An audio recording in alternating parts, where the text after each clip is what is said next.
morning, folks. Okay, so as you can see, my setup has changed a little bit, and the reason for that is that I finally got a whiteboard.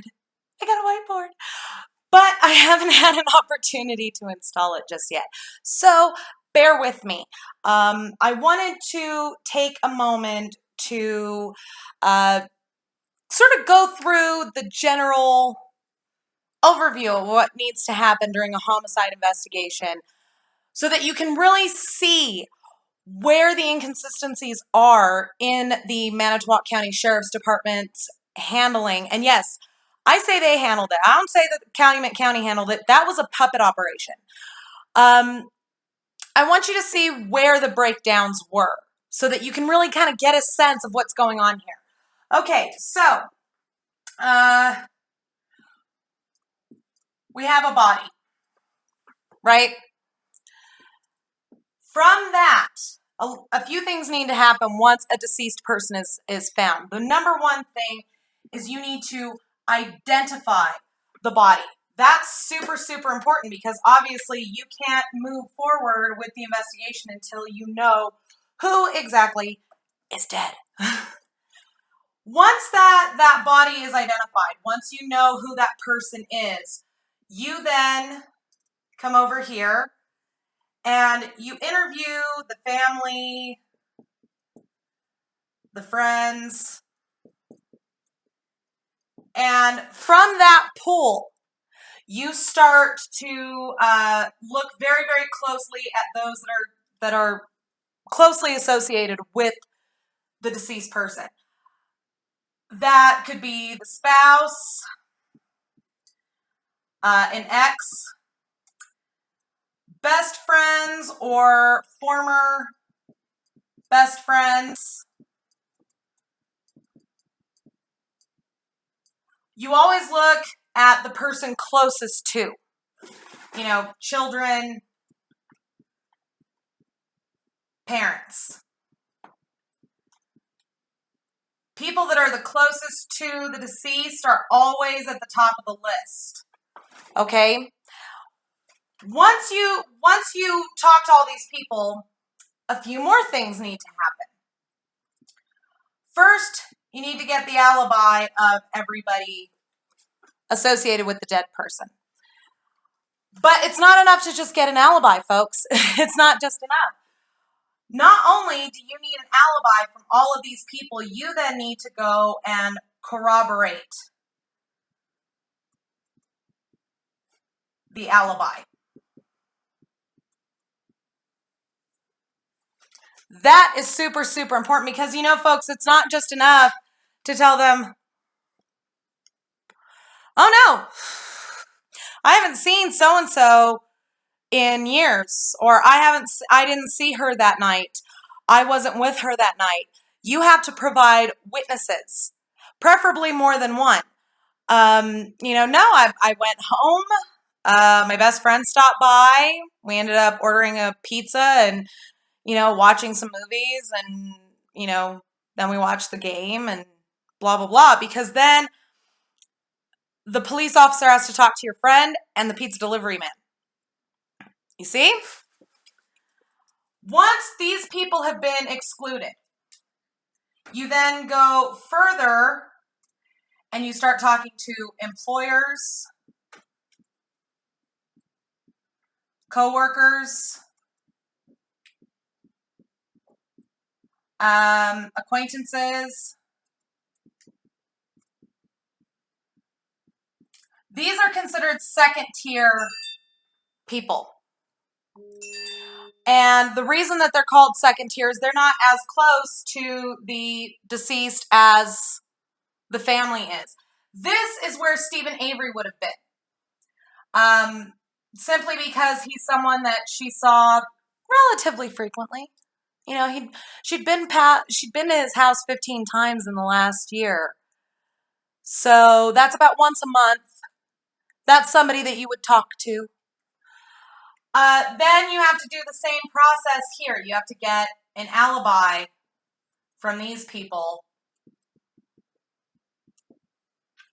And then you have to corroborate that alibi. You see? Meanwhile, while all of this is going on, forensics is doing their job. They're processing the evidence, they're processing the scene, and any leads that they come up with from that, you also have to process. But we're talking strictly beat work here, people. Okay, we're not getting into the science here yet. We're just talking cop work. So the thing is that none of these steps were followed in the Teresa Halbach case. Not a single one of them. What we had in the Teresa Halbach case is we had a car. That's a really bad R. We had her car, right? What did we have inside of her car? Well, we had some blood and we had some hair. That was about it, right? That's what they had when they started off. The thing is, folks, is that before the car even was found, 2 days before the car was found, we had a phone call from Teresa Halbach's mother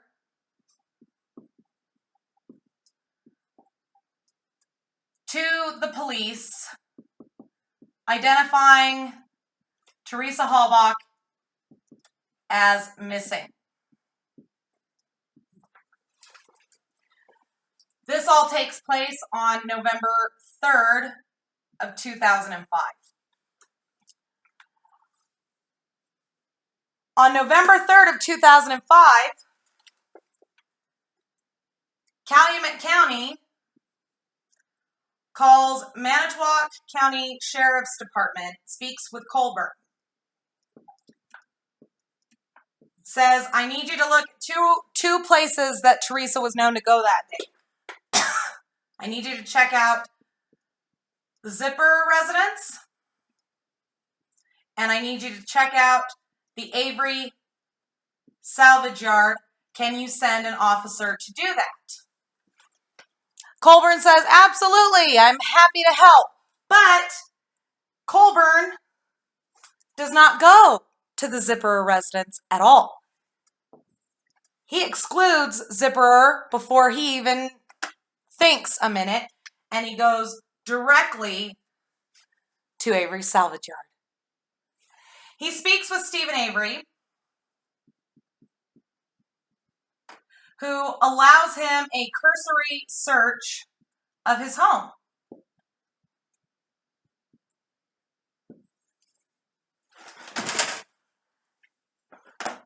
Folks, not a single instance of this was done properly.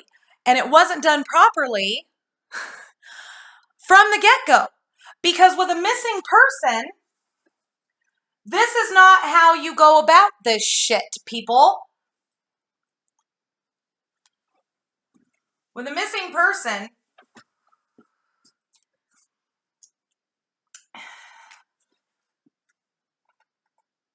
you check their appointments for that day. You check the cell phone records. You check their bank. You look for anyone